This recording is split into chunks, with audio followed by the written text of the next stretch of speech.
ఓం మహాగణాధిపతయే నమ. ఓం గురుభ్యో నమ. ఓం శ్రీమాత్రే నమ. అరుణాం కరుణాతరంగితాక్షీం ధృతపాశాంకుశపుష్పబాణచాపాం అనిమాదిభిరావృతాం మయూకై అహమిత్యేవ విభావయే భవానీ. శ్రీమాత్రే నమ. మనం ఈరోజు దక్షిణాయనం ప్రారంభమై 6 నెలలు ఉంటుంది. ఈ 6 నెలలు కూడా ఏ ఏ లగ్నాల వారు, లగ్నం తెలియదు రాశి వారు ఎటువంటి పరిహార మార్గం చేసుకుంటే మీ మీ యొక్క పూర్వజన్మ కర్మలు తొలగుతాయి, అదొకటి. రెండవది, 6 నెలల్లో ఏ నెలలో ఎటువంటి కర్మలు ఆచరించాలి, అందులో ముఖ్యంగా దైవిక కర్మలు నేను చెప్పేది, సహజంగా చేసుకునేటువంటి వేరు. ఇక్కడ date of birth, time, place, రాశి, నక్షత్రము, లగ్నం తెలియని వారు కూడా ఏ ఏ నెలల్లో ఈ 6 నెలలు ఇటువంటివి ఆచరిస్తే మన కర్మ తొలగుతుంది. మరియు ఇది శ్రావణ మాసం కాబట్టి శ్రావణ మాసంలో మనకి ఎవరెవరికి ఎటువంటి ఇబ్బందులు ఉన్నప్పుడు ఎటువంటి దానములు ఇచ్చినట్లయితే బాగుంటుంది అనేటువంటి విషయాలు ఇప్పుడు మనం తెలుసుకుందాం. వృశ్చిక లగ్నము, వృశ్చిక రాశి, వృశ్చికం వారి కనుక చూసుకున్నట్లయితే ప్రధానంగా ఇక్కడ మీ యొక్క రాశి వారికి గమనించుకున్నట్లయితే మీకు పంచమ స్థానాధిపతి గురువు అయ్యాడు. ఎప్పుడైతే గురుగ్రహం పంచమ స్థానాధిపతి అయ్యిందో ఈ దక్షిణామూర్తిని, దత్తాత్రేయుణ్ణి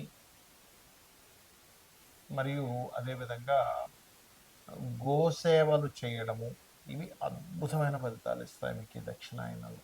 ఎందుకంటే దక్షిణాయనం అంటేనే సాధన కోసం కూర్చునేటువంటి సమయం అంటారు దక్షిణాయనం, ఉత్తరాయణంకి దక్షిణాయనానికి.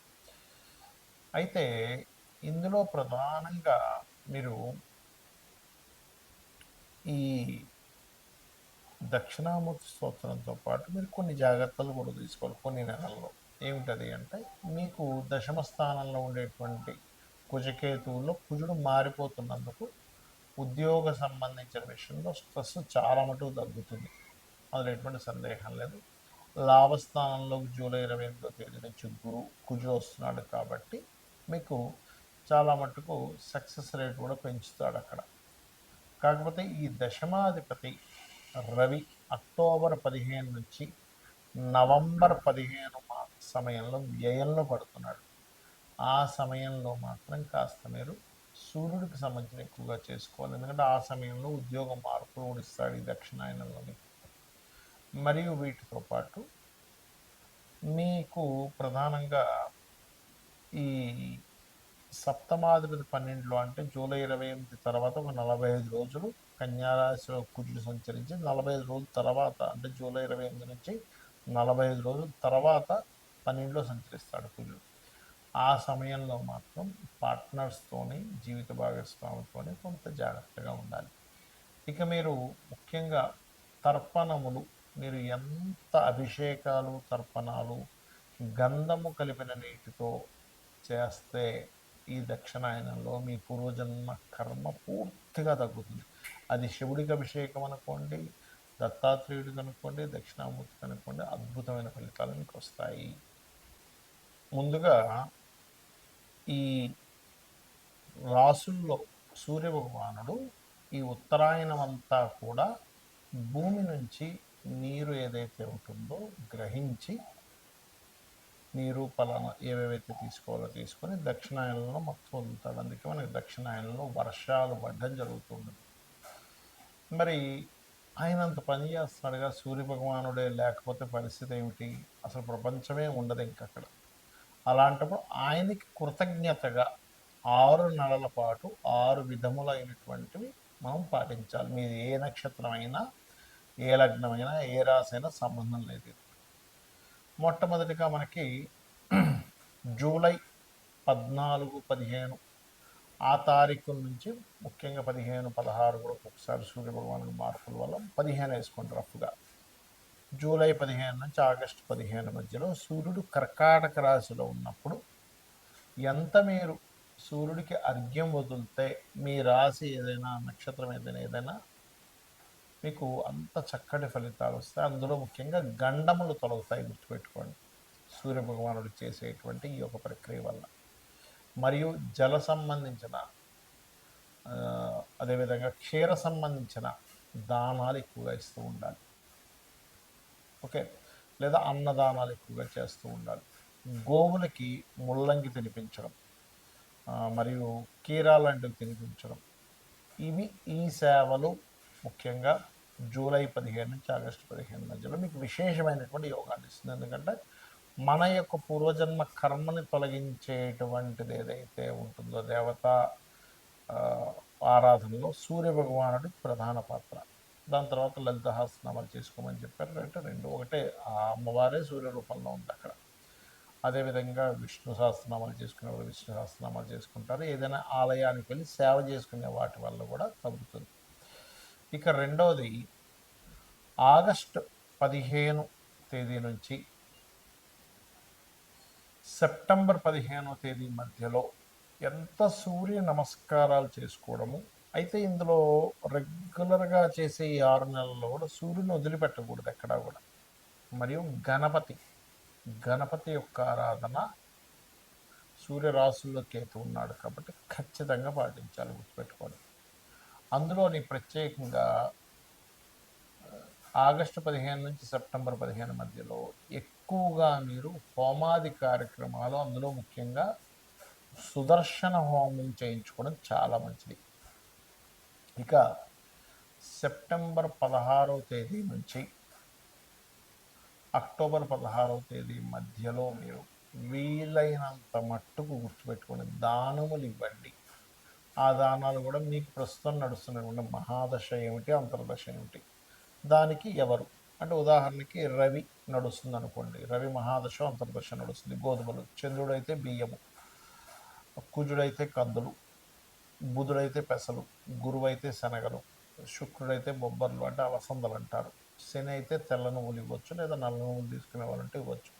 రాహు మహాదశ అంతర్దశ నడుస్తుంది అనుకుంటే మినుములు, కేతు అయితే ఉలవలు దానంగా ఇవ్వాలి. ఇది గుర్తుపెట్టుకోండి. మరి అక్టోబర్ 16వ తేదీ నుంచి నవంబర్ 16వ తేదీ వరకు, 15-16 వరకు చూసుకుంటే కనుక ఈ సమయంలో ఎక్కువగా స్తోత్రములు వింటూ ఉండాలట. అంటే లలిత కావచ్చు, ఏదైనా విష్ణు సహస్రనామాలు కావచ్చు, ఏదైనా శ్రవణం ఎక్కువగా చేస్తూ ఉండాలి. పఠనము, శ్రవణము, లేకపోతే శ్రవణం, లేకపోతే సహస్రనామాలు పఠనం చేయడం, ఇవి ఎంత చేస్తాయి ఈ మాసంలో అంత అద్భుతమైన ఫలితాలు ఉంటాయి. ముఖ్యంగా ఈ మాసంలో చేసే వాటి వల్ల మీ యొక్క కామ్యము నెరవేరుతుంది, గుర్తుపెట్టుకోండి. దీనికంటే ముందు నెలలో చేసిన దానివల్ల రోగ నివారణ అంటే రోగం తగ్గుతుంది, అప్పులు తగ్గుతాయి. దానికంటే ముందు సూర్యుడు కర్కాటక మన సింహరాశిలో ఉన్నప్పుడు, అంటే ఆగస్టు 15 నుంచి సెప్టెంబర్ 15 మధ్యలో చేసినప్పుడు రాజయోగం పడుతుంది అని చెప్తూ ఉంటారు. అలాగే ఇక్కడ మీకు నవంబర్ 15వ తేదీ నుంచి డిసెంబర్ 15 మధ్యలో, అంటే ఇది 5వ నెలకు వచ్చేసాం మనం, ఆ సమయంలో కూడా జలతర్పణములు కొంతమంది చూడండి రాత్రిపూట చేస్తూ ఉంటారు. కొన్ని సాధనలు, కొన్ని అమ్మవారి సాధనలు కొన్ని ఉంటాయి, దశమహావిద్యలవి నిగూఢంగా, అంటే ఇంకెవ్వరికి సంబంధం లేకుండా కొంతమంది గుహల్లోకి వెళ్ళిపోయి లేకపోతే ఒక రూమ్లో కూర్చొని నిగూఢంగా అలా సాధన చేస్తుంది. అటువంటివి బాగా యోగిస్తాయి. ప్లస్ తర్పణాలు, అందులో పితృతర్పణాలు చేయడం ఇంకా మంచిది. ఈ ప్రతి నెల అమావాస్యకి వీలున్నప్పుడల్లా నిత్య తర్పణాలు కూడా చేసుకోవచ్చు. ఇక్కడ ఇంకా ఎక్కువగా బాగా యోగిస్తుంది. అలాగే డిసెంబర్ 14 నుంచి జనవరి 14-15 తేదీ వరకు కూడా ఇక్కడ ఎక్కువగా హోమాలు ఎక్కువగా చేస్తూ ఉండాలి, గోసేవ ఎక్కువగా చేస్తూ ఉండాలి. వీలైతే మీరు హోమంలో కూర్చోలేకపోతే కనీసం హోమం జరిగే దగ్గర నెయ్యిని దానంగా ఇవ్వండి. అక్కడ అంటే నెయ్యిని మీరు ఏదో దానం ఇస్తున్నారని ఫీల్ అవ్వకుండా, నాకు ఈ భగవంతుడు ఈ యొక్క అవకాశాన్ని ఇచ్చాడు అనేటువంటి భావనతో ఇవ్వండి. ఇక శ్రావణ మాసంలో శ్రావణ శుక్రవారాలు, సోమవారాలు, శనివారాలు, మంగళవారాలు ఉంటాయి. కుజదోషం ఉన్నటువంటి వారు శ్రావణ మంగళవారాలు చేసినట్లయితే ముఖ్యంగా స్త్రీలకి ఆ యొక్క దోషము తగ్గుతుంది. వివాహం అవ్వట్లేదు, కుజదోషం వల్లే అవ్వట్లేదు అంటే వేరేవి కూడా చూసుకోవాలి. శుక్రవారాలు చేసేటువంటి వారికి ప్రధానంగా ఇక్కడ మరొక విషయం ఏంటంటే, ఇక్కడ చాలామంది ఈసారి ఏంటండి మూడో వారం చేసుకోవాలట అంటే పౌర్ణమికి దగ్గరగా ఉండేటువంటి వారాన్ని చేసుకోవాలి. అది అందుకని మూడో వారం వచ్చింది ఈసారి. దానివల్ల లక్ష్మీ ప్రాప్తి, శ్రావణ సోమవారాల వల్ల మానసిక ప్రశాంతత లభిస్తుంది. కొంతమంది శ్రావణ శనివారాలు కూడా చేస్తారు, దానివల్ల శని దోషాలు తగ్గుతాయనేటువంటి ప్రతీక.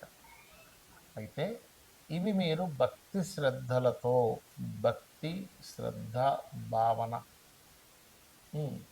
నిరంతరం చేయడం, ఉన్నారనేటువంటి భావనతో చేయడం చాలా ముఖ్యం. చాలామంది అంటుంటారు ఏమంటే చాలా పూజలు చేస్తున్నాం, చాలా యజ్ఞాలు చేస్తున్నాం, చాలా హోమాలు చేస్తున్నాం, చాలా దానాలు చేస్తున్నాం, ఏమీ అవ్వట్లేదు, మీరు ఏమీ అవ్వట్లేదు అని మనసులో ఎప్పుడైతే మననం చేస్తూ ఉంటారో, మననాత్రాయతే ఇది మంత్ర, అంటే మనం ఏదైతే మననం చేస్తామో అది మంత్రంగా పనిచేస్తుంది. కాబట్టి కృతజ్ఞతా భావనతో చేయండి, అన్ని విధాలా బాగుంటుంది. ఆ లలితాంబిక అమ్మవారి యొక్క అనుగ్రహం కూడా మీకు కలగాల మనస్ఫూర్తి కోరుకుంటూ శ్రీమాత్రే నమః.